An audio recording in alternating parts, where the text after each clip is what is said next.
اپنے گھروں کو لازم پکڑو، گھروں سے بلا ضرورت باہر نہ نکلو۔ اور گھر کی چیز ہوتی ہے، گھروں کے اندر رہا کرو۔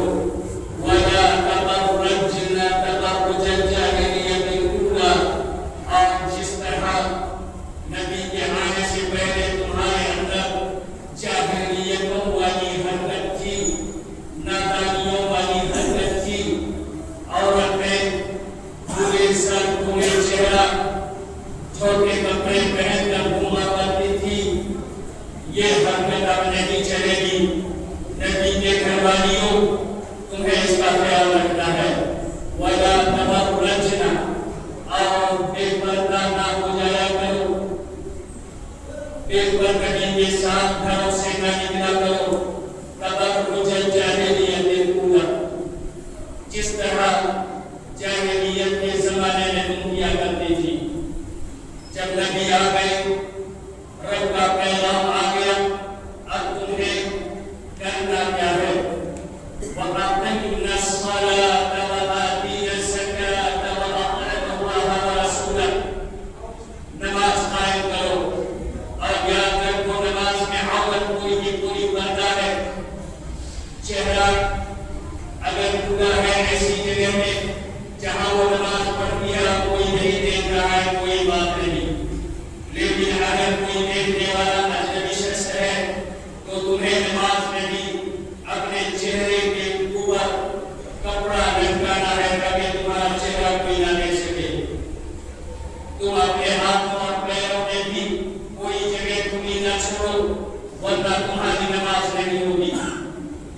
اقیمنا الصلاۃ وآتینا الزکاۃ، اور زکات بھی ادا کیا کرو۔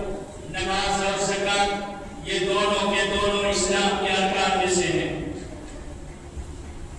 آگے اللہ تبارک و تعالیٰ نے فرمایا وَأَطِعْنَا اللَّهَ وَرَسُولَهُ، اور تمہیں تمہارے اوپر یہ ضروری ہے اللہ اور اس کے رسول کی اطاعت کرو۔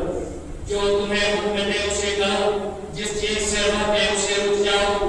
مَا أَتَاكُمُ الرَّسُولُ فَخُذُوهُ وَمَا نَهَاكُمْ عَنْهُ فَانتَهُوا، رسول جس کا حکم دے ہو کر گزرو، اور جس چیز سے روک دے اسے رک جاؤ۔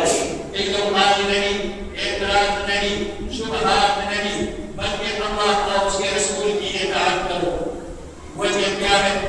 وجہ اللہ تبارک و تعالیٰ نے آیت کے ترجمہ میں بیان فرمایا انما يريد الله ليذهب عنكم الرجس اهل البيت ويطهركم تطهيرا، نبی کی گھر والیوں، اللہ چاہتا ہے کہ تمہارے گھر کو پاک صاف رکھے، طہارت اور تقوی کے ساتھ تم پرورش پاؤ۔ اس کے لیے اللہ تبارک و تعالیٰ نے یہ چاہا کہ بے حیائی، بے پردگی، گھروں سے نکلنے کی برائی، ان ساری گندگیوں سے نبی کا گھر پاک ہونا چاہیے۔ لِيُذْهِبَ عَنْكُمُ الرِّجْسَ، ناپاکی، رجس اور نجاست نبی کے گھر میں نہیں ہونی چاہیے۔ بے پردگی، بے حیائی، یہ سب نجاست ہے، رجس ہے، ناپاکی ہے، اور نبی کے گھر میں ایسی چیزیں نہیں ہونی چاہیے۔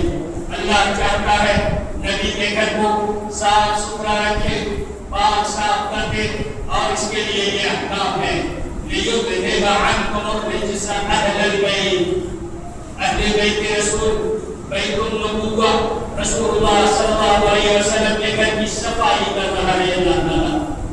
وَيُطَهِّرَكُمْ تَطْهِيرًا، اور تمہیں طہارت سے نوازتا ہے، تمہیں پاک اور صاف کرتا ہے۔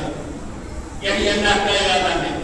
نبی کو اعتراض نہیں ہوا کیا اللہ کو شک تھا میرے گھر کی بہو بیٹیوں پر، ان بہو بیٹیوں کو جو نبی رسول کے گھرانے میں تھی انہیں اعتراض نہ ہوا؟ اللہ ہمیں پردہ کرنے کی کہہ رہا ہے، کیا کسی کو ہمارے اوپر شک ہو سکتا ہے؟ کیا ہمارا کیریکٹر اچھا نہیں ہے؟ لیکن ایسا نہیں کہا، کیونکہ اللہ کو صفائی چاہیے۔ کیریکٹر ٹھیک ہے، کوئی بات نہیں، لیکن جو دیکھنے والا ہے ضروری نہیں ہے کہ تمہارے چہروں کو جو دیکھے اس کا کیریکٹر صحیح ہے، اور اسی لیے اللہ تعالیٰ نے چہروں کو ڈھانکنے کا حکم دیا۔ صلی اللہ علیہ وسلم کا گھرانہ تھا. اس گھرانے میں ایک بچی پیدا ہوتی ہے جسے ابنت ابیہا محمد رسول اللہ صلی اللہ علیہ وسلم کی پیاری بیٹی فاطمہ الزہرا رضی اللہ تعالیٰ عنہا پیدا ہوتی ہے ایسے حالات میں جب اپنے باپ کو دیکھتی ہے چاروں طرف سے دکھوں کے پہاڑ ٹوٹ پڑے ہیں, مشقت ہے, پریشانیاں ہیں, مشرکین کی جانب سے انہیں جو تکلیفیں پہنچائی جاتی ہیں مکے میں یہ ان کی آنکھوں میں ہوتی ہے. نبی بننے سے 5 سال پہلے پیدا ہوتی ہے اور جب 5 سال بعد باپ غار حرا میں جاتا ہے, غار حرا میں وحی نازل ہوتی ہے اور اللہ تبارک و تعالیٰ بڑی ذمہ داری عطا کرتا ہے. یا ایھا الرسول بلغ ما انزل الیک, اے رسول ہم آپ پر ایک ذمہ داری ڈالتے ہیں, یہ ذمہ داری بڑی بھاری ہے, ذمہ داری بھاری ہے لیکن آپ کو ادا کرنا ہے. اور یہ ذمہ داری شروعات ہوتی ہے سماج کی صفائی, سماج کی ستھرا کرنے کے لیے, اس کی طہارت اور سماج کی گندگیوں کو دور کرنے کے لیے. یہیں سے اس کی شروعات ہوتی ہے. پڑھو اور پڑھنے کے بعد جو تمہیں ثقافت حاصل ہو, ایک اچھا کلچر پیدا کر سکو.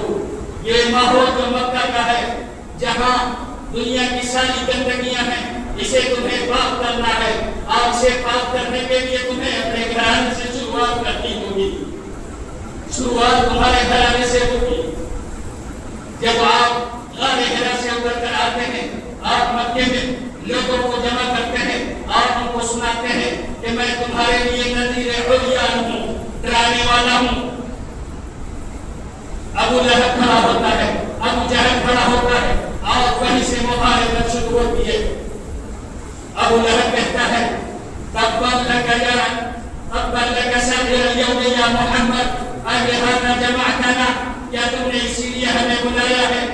تمہارا دل تباہ ہو, تمہارا ہاتھ آلود ہو, کیا تم نے یہی کہنے کے لیے ہمیں بلایا ہے؟ ہم تمہاری بات نہیں مانتے. 5 سال کی بچی ابنت ابیہا, باپ کی بیٹی تھی فاطمہ الزہرا رضی اللہ تعالیٰ عنہا, وہ یہ دیکھ رہی تھی میرا چچا, میرے خاندان کے لوگ, میرے باپ چاچے جو مکے میں تھے, آج تک میرے باپ کو صادق و امین کہتے تھے, سچا کہتے تھے, ان کے ارد گرد لٹکے ہوئے رہتے تھے, اتنا پیار کرتے تھے, اپنی امانتیں انہیں رکھنے کے لیے دیتے تھے. میرا باپ جو کمزوروں کی مدد کرتا تھا, جو یتیموں بے کسب بے سہاروں کے لیے سہارا بنتا تھا, جو ضعیفوں اور کمزوروں کے لیے سائبان بنتا تھا, آج میرا وہی باپ لوگوں کے سامنے ذلیل ہو رہا ہے. 5 سال کی یہ بچی دیکھ رہی تھی. پھر ایک وقت آتا ہے اللہ کے رسول صلی اللہ علیہ وسلم کعبے کے سامنے جا کر نماز ادا کر رہے ہوتے ہیں. نماز ادا کرتے ہوئے آپ سجدے کی حالت میں ہوتے ہیں,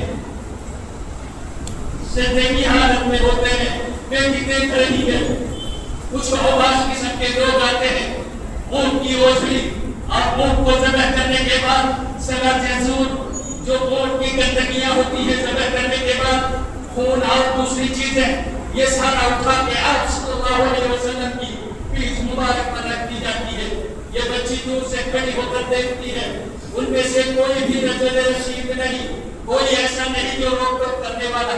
یہ بچی دوڑی دوڑی آتی ہے, قریب آتی ہے, اپنے گندے ہاتھوں سے اللہ کے رسول صلی اللہ علیہ وسلم کے پیٹھ سے ان گندگیوں کو ہٹاتی ہے اور کہتی ہے مکہ والوں, برا ہو تمہارے لیے, کیا تم اس آدمی کو اس لیے ستاتے ہو کہ اس نے کہا ہے اللہ ایک ہے, اس اللہ کی بندگی کرو, لوگوں کی بندگی سے نکل آؤ, لوگوں کی غلامی چھوڑ دو, آزاد ہو جاؤ سماج میں اور ایک اللہ کی عبادت میں لگ جاؤ. کیا اس لیے تم اس شخص کے در پہ ہو, کیا اسے